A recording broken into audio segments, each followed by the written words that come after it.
ನಮಸ್ಕಾರ. ತುಂಬಾ ಥ್ಯಾಂಕ್ಸ್ ನಾವೆಲ್ಲ ಸಮಯ ಮಾಡ್ಕೊಂಡು ಬಂದು ಎಸ್ಪೆಷಲಿ ವಿನಯ್ಗೆ ಮತ್ತೆ ಮೋನಿಷಾಗೆ ಮಿಸ್ ಮಾಡಕ್ಕೆ ಬಂದಿದ್ದು ನಮಗೆ ತುಂಬ ವಿಶೇಷವಾದ ದಿನ ಇವತ್ತು. ಸೊ ಹಾಗೆ ನನ್ನ ಜವಾಬ್ದಾರಿನ ದೀಪಗಳನ್ನಾಗಿ ಮಾಡಿ ಮೋನಿಷಾ ಮತ್ತು ಮೋನಿಕಾ ಕೈಗೆ ಕೊಟ್ಟು ತುಂಬ ಭಕ್ತಿಯಿಂದ ಅದನ್ನು ಉಳಿಸ್ಬೇಕಮ್ಮ ಅಂತ ದಾರಿ ಮಾಡಿಕೊಟ್ಟಿದ್ವಿ. ಸೊ ಹಾಗಾಗಿ ಅದು ತುಂಬ ಸುಸೂತ್ರವಾಗಿ ನೆರವೇರುತ್ತೆ ಕೂಡ ನಿಮ್ಮೆಲ್ಲರ ಆಶೀರ್ವಾದದಿಂದ. ಸದಾ ನನಗೆ ಶಕ್ತಿಯಾಗಿ ತಾವೆಲ್ಲರೂ ನಿಂತಿದ್ದೀರಾ, ಇದು ನಾನು ಮರೆಯೋಕ್ಕಾಗಲ್ಲ.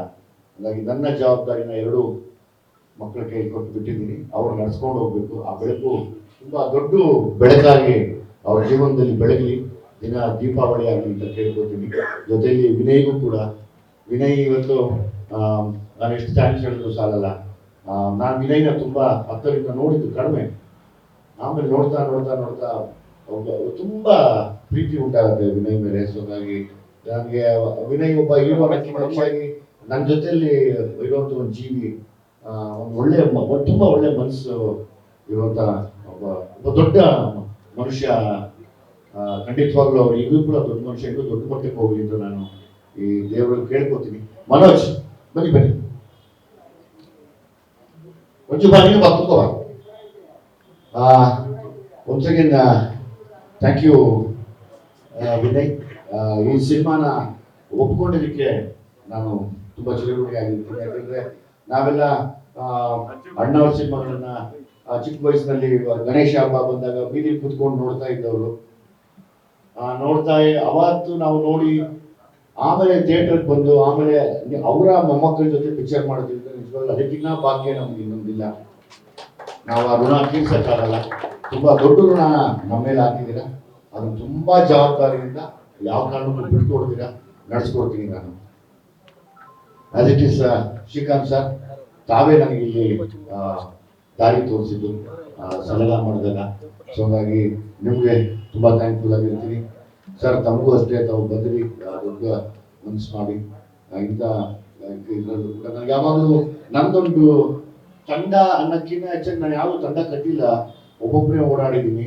ಆದ್ರೆ ನಂತರ ಒಬ್ಬೊಬ್ಬರೇ ಓಡಾಡಿರೋ ಬದುಕಲ್ಲಿ ದೊಡ್ಡ ದೊಡ್ಡ ಪ್ರತಿಭೆಗಳು, ಸತೀಶ್ ನೀನಾಸಮು, ನಮ್ಮ ನವೀನು, ಮತ್ತೆ ನಮ್ಮ ಸುದಿ, ತಾವು, ರಾಘು ಶಿವಮೊಗ್ಗ, ಇವರೆಲ್ಲರೂ. ಸೊ ಹಂಗಾಗಿ ನಾನು ಅವ್ರ ಜೊತೆ ಒಟ್ಟಿಗೆ ಯಾವಾಗಲೂ ಸೇರ್ತೀನಿ. ಯಾಕಂದ್ರೆ ನಮಗೆ ಯಾರ ಸಪೋರ್ಟು ಇರಲಿಲ್ಲ, ಗೊತ್ತಿಲ್ಲ. ನಮ್ಮ ಹಿರಿಯರ ಆಶೀರ್ವಾದ ಮತ್ತೆ ನಾವು ಮನಸ್ಸಲ್ಲಿ ಇಟ್ಕೊಂಡಿದ್ದಂಥ ಒಂದು ಛಲ ಇರೋ ನಮ್ಮನ್ನು ಎಲ್ಲರೂ ಕರ್ಕೊಂಡ್ಬಂತು. ಸೊ ಹಂಗಾಗಿ ಸತೀಶ್, ಧನು ಗೊತ್ತಿಲ್ಲ, ಧನು ಫೋನ್ ಮಾಡಿ ಸೆಟ್ಟಿಗೆ ಬರ್ತೀನಿ ಅಂದರು. ಅದನ್ನ ಬಿಟ್ಟು ನಮ್ಮ ಯೋಗಿ ತುಂಬಾ ಖುಷಿಯಾಗಿದ್ದೀನಿ. ಯೋಗಿ ಬಂದಿದ್ದು ತುಂಬಾ ಮನಸ್ಸಿಗೆ ಖುಷಿ ಇದೆ ನನಗೆ. ಅಂದ್ರೆ ಯೋಗಿ ಬಂದು ಪ್ರೆಸ್ ಮಾಡಬೇಕಾಗಿತ್ತು, ತುಂಬಾ ಒಳ್ಳೇದು. ಇವತ್ತಿನ ದಿವಸ ಸೋದರ ಭಾವ ಬೇರೆ, ಎಲ್ಲ ಕಾರ್ಯಕ್ಕೂ ಬೇಕು, ಮದುವೆಗೂ ಬೇಕು, ಎಲ್ಲದಕ್ಕೂ ಬೇಕು. ಇವತ್ತು ಒಂದು ಒಳ್ಳೆ ಶುಭ ಕಾರ್ಯಕ್ಕೆ ಬಂದಿರೋದು. ಮಹೇಶಣ್ಣ ಬನ್ನಿ ಮೇಲೆ. ಸಿನಿಮಾ ಇಂಡಸ್ಟ್ರಿ ದಾರಿ ಕೊಡಕ್ ಬಂದಿದ್ದಾರೆ. ಖುಷಿಯಾಗಿದ್ದೀನಿ. ಸುರೇಶ್ ಅಣ್ಣ, ನನಗೆ ಅವ್ರ ಬಗ್ಗೆ ಏನ್ ಹೇಳೋದು ಅಂದ್ರೆ, ಈ ಸಿನಿಮಾ ಹೊರತುಪಡಿಸಿ ತುಂಬಾ ಬದಲಾವಣೆಗಳಾಗಬೇಕು ಅಂತ ಹೋರಾಡೋ ವ್ಯಕ್ತಿಗಳಲ್ಲಿ ಸುರೇಶ್ ಅಣ್ಣ ಇದ್ದಾರೆ. ನನಗೆ ಅವರು ತುಂಬಾ ಇಷ್ಟ, ತುಂಬಾ ಗೌರವ ಕಂಡ್ರೆ ಕೂಡ. Thanks Naveen, thanks Rajesh sir. ನಮ್ಮ ಫಸ್ಟ್ ಟೈಮು ನಾನು ಹೊಸ ಒಬ್ಬ DOP ಇಂಟ್ರೊಡ್ಯೂಸ್ ಮಾಡ್ತಾ ಇದ್ದೀನಿ. ಬಾಮ, ನನ್ನ ಹೊಸ DOP ಹರ್ಷ ಗೌಡ ಅಂತೇಳಿ. ಮಾತಾಡ್ತೇವಾ? ಇಲ್ಲ, ಮಹೇಶಣ್ಣ ಬನ್ನಿ. ಯಾಕೆ ಬನ್ನಿ ರೀ.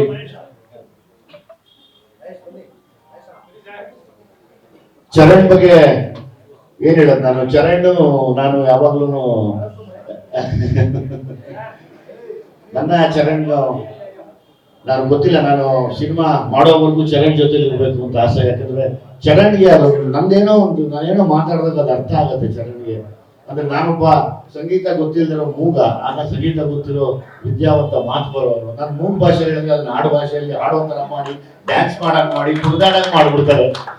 ಸೊ ಹಾಗಾಗಿ ನಾನು ಥ್ಯಾಂಕ್ಫುಲ್ ಟು ಚರಣ್ ಯಾವಾಗಲೂ. ಈ ಸತಿ ಆಸ್ ಇಟ್ ಈಸ್ ನನ್ನ ಟೀಮ್, ನನ್ನ ತಮ್ಮಿ, ನಮ್ಮ ಅಲ್ಲು ರಘು, ನಮ್ಮ ಪ್ರಮೋದ, ಯಶವಂತ್ ಅಂತ, ಜೀವನ್ ಅಂತ ಸೇಮ್ ಟೀಮ್. ಅವರೆಲ್ಲ ಡೈರೆಕ್ಟರ್ಗಳಾದ್ರೂ ಕೂಡ ನನಗೆ ನನ್ನ ತಂಬಿ ಅವರೆಲ್ಲ ಜೊತೆಲಿ ನಿಂತ್ಕೊಂಡಿದ್ದಾರೆ. ಅದು ತುಂಬಾ ನನಗೆ ಎಮೋಷನಲ್ ವಿಷಯ ಇವತ್ತು. ಅವರೆಲ್ಲ ಡೈರೆಕ್ಟರ್ಗಳಾದ್ರು, ಎಲ್ಲ ಅವ್ರ ಸಿನಿಮಾ ಸ್ಕ್ರಿಪ್ಟ್ ನಡೀತಾ ಇದೆ, ಅವರ ಸಿನಿಮಾ ಸ್ಕ್ರಿಪ್ಟ್ ನಡೀತಾ ಇದ್ರು ನಾವು ಜೊತೆಲಿ ಇರ್ತೀವಿ ಅಂತ ಜೊತೆಲಿ ನಿಂತ್ಕೊಂಡು ನನ್ನ ಜೊತೆ ತಿರ್ಗಾ ಅಸೋಸಿಯೇಟ್ ಆಗಿ ಕೆಲಸ ಮಾಡ್ತಾ ಇದ್ದಾರೆ. ಎಲ್ಲ ನನ್ನ ಜೊತೆ ಕೆಲಸ ಮಾಡ್ತಾರೆ. ಅದು ನನಗೆ ತುಂಬಾ ಮರೆಯಕ್ಕಾಗದೇ ಇರೋದು. ಥ್ಯಾಂಕ್ ಯು ತಂಬಿ ಎಲ್ಲರಿಗೂ. ಸುದಿ ಈ ಸತಿ ತುಂಬಾ ವಿಶೇಷ ಪಾತ್ರ. ಆಸ್ ಇಟ್ ಈಸ್ MC ಬಿಜುಗೆ, ರಾಹುಲ್ ಡಿಟ್ಟೋಗೆ ನಾನು ಹೇಳಿದ್ದೀನಿ ಒಂದೆರಡು ಚರಣ್ ಹೇಳಿದ್ನಪ್ಪ.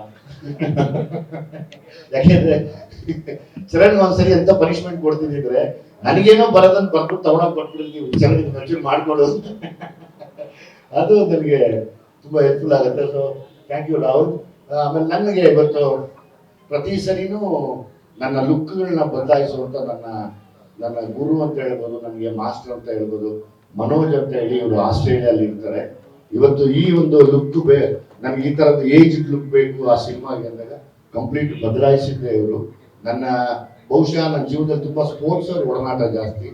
ಹಾಗಾಗಿ ಇವತ್ತು ನಾನು ಏನನ್ನ ಈ ಲುಕ್ ಅಲ್ಲಿ ಇದ್ದೀನಿ, ಇನ್ನೊಂದು 3 ತಿಂಗಳಿಗೆ ಬೇರೆ ಲುಕ್ ಚೇಂಜ್ ಮಾಡ್ತೀನಿ ಅಂದ್ರೆ ನನ್ನ ತಾಯಿಗಿಂತ ಹೆಚ್ಚಾಗಿ ನನ್ನ ಜೊತೆ ನಿಂತವರು. ಸೊ ಹಾಗಾಗಿ ಥ್ಯಾಂಕ್ ಯು ಮನೋಜ್ ಅವರೇ, ನೀವು ಬಂದಿದ್ದು ತುಂಬಾ ಥ್ಯಾಂಕ್ಸ್.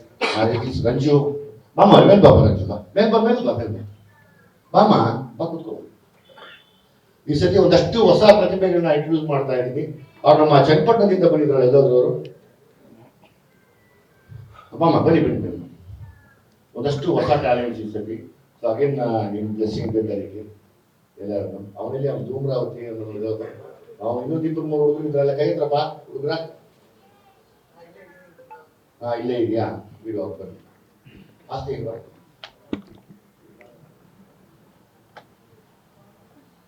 ಲಾಸ್ಟ್ ಟೈಮ್ ಡ್ರ್ಯಾಗನ್ ಮಂಜುನ ತೋರಿಸಿದ್ವಿ, ಆ ತರ ಈ ಸತಿ ಇವ್ರನ್ನ ಮತ್ತೆ ತೋರಿಸಿದಾಗ ತುಂಬಾ ವಿಶೇಷವಾದ ಒಂದು ಪಾತ್ರದಲ್ಲಿ ಮಾಡ್ತಾರೆ. ಇವ್ರು ನನ್ನ ಕ್ಲೋಸ್ ಫ್ರೆಂಡ್, ಆಕ್ಚುಲಿ ಅವನು ಒಂದು ವಿಶೇಷವಾದ ಪಾತ್ರ ಈ ಸತಿ ಮಾಡ್ತಾ ಇದ್ದಾರೆ. ತುಂಬಾ ತುಂಬಾ ದೊಡ್ಡ ಮನುಷ್ಯ ಆದ್ರೂ ನಾವು ಕರೆದ ತಕ್ಷಣ ಬಂದು ನಿಂತು ಜೊತೆಯಲ್ಲಿ ನಿಂತ್ಕೊಂಡಿದ್ದು ನನಗೆ ಇದೊಂದು ವಿಶೇಷ ನನಗೆ. ಆಮೇಲೆ ಆಸ್ ಇಟ್ ಈಸ್ ಮಾಮ ಇದು ಈತ ಹುಡುಗ ಮಾಮ ನಿಮ್ಮ ಬಾಪ ಪಟ ಅಂತ ಬಂದು ಅವರೆಲ್ಲ ಎಲ್ಲಾದ್ರು ಹುಡುಗರು ಬಂದಿದ್ರಲ್ಲ, ಬಂದಿಲ್ಲ ಅವರು ಆಚೆ ಹೋದ್ರ. ಸರಿ, ಇನ್ನೊಂದು ಅಷ್ಟು ಜನ ಹೊಸ ಪ್ರತಿಭೆಗಳನ್ನು ಯೂಸ್ ಮಾಡ್ತಾ ಇದ್ದೀನಿ. ಸೊ ಈ ಸತಿ ಎಲ್ಲ ತುಂಬಾ ವಿಶೇಷವಾಗಿ ನೋಡ್ತೀರಾ ಇವರನ್ನು. ನನಗೆ ತುಂಬಾ ಪ್ರೀತಿ ಆಗಿರುವಂತ ಒಂದಷ್ಟು ಪಾತ್ರಗಳನ್ನ ಮಾಡ್ತಾರೆ. ಅದು ಬಿಟ್ಟು ತಮ್ಮ ಪ್ರಶ್ನೆಗೆ ನಾನು ಬಾರೋ ಈ ಕಡೆ ಬಂದ್ರು, ಬಾರೋ ಹೆಚ್ಚಿಗೆ ಆ ತಮ್ಮನ ಕ್ಯಾರೆಕ್ಟರ್ ಇಲ್ಲ, ಚಿಕ್ಕ ಹುಡುಗ ಅವರೆಲ್ಲ ನಾವು ಹೆಸರೇನು ಬೀರೋ ಅವರೆಲ್ಲಪ್ಪ ಕೊಟ್ರ. ಓಕೆ, ಇನ್ನೊಬ್ಬ ಹುಡುಗ ಸ್ಕೂಲ್ಗೆ ಹೋಗ್ಬೇಕು, ಅವ್ನು ಬಂದಿಲ್ಲ. ಸೊ ಇಷ್ಟು ವಿಶೇಷವಾದ ಪಾತ್ರ ಇರುತ್ತೆ. Thank you. ನಿಮ್ಮ ಪ್ರಶ್ನೆ ಕೇಳಬೇಕು. ಸಿಟಿ ಲೈಟ್ಸ್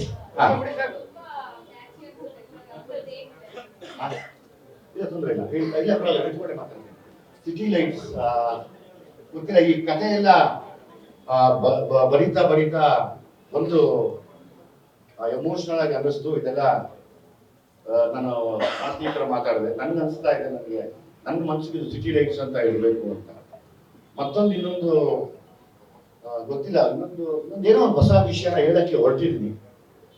ಸೊ ಹಂಗಾಗಿ ಅದನ್ನು ಲೈಟ್ ಕೆಳಗಡೆ ಹೇಳೋಣ, ಯಾವಾಗಲೂ ಬೆಳಕಿನ ಕೆಳಗಡೆ ಇಲ್ಲಿ. ಸರ್, 1 ನಿಮಿಷ ವಾಯ್ಸ್ ಕೇಳಿ.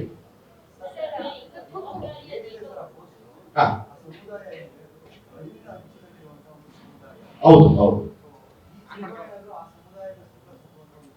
ಇಲ್ಲ, ಅದು ತಾವು ಸಿನಿಮಾಲಿ ವಿಶೇಷವಾಗಿ ಬರುತ್ತೆ. ಸೊ ಹಾಗಾಗಿ ಹೌದು, ಆಲ್ಮೋಸ್ಟ್ ಅದು ಅಳಿವಿನ ಅಂಚಿನ ಒಂದು ಸಮಾಜ, ಮತ್ತೆ ಅದರಲ್ಲಿ ತುಂಬಾ ವಿದ್ಯಾವಂತರು ಕೂಡ ಕಡಿಮೆ ಇದ್ದಾರೆ. ನಂಗೆ ಅದೊಂದು ಬೇಜಾರಿದೆ. ನಾನು ಪ್ರತಿ ಸರಿನೂ ನಮ್ಮದೇ ಆದ ಜಾನಪದದ ಒಂದು ಹಾಡನ್ನಾಗಿ ಅಥವಾ ನಮ್ಮದೇ ಆದ ಒಂದು ಕೆಲವು ಬೆಳಕಿಗೆ ಕಾಣದೇ ಇರುವಂತಹ ಸಮುದಾಯ, ಇಂಪ್ರೂವ್ ಆಗದೇ ಇರುವಂತಹ ಸಮುದಾಯದ ಪರವಾಗಿ ನಿಂತು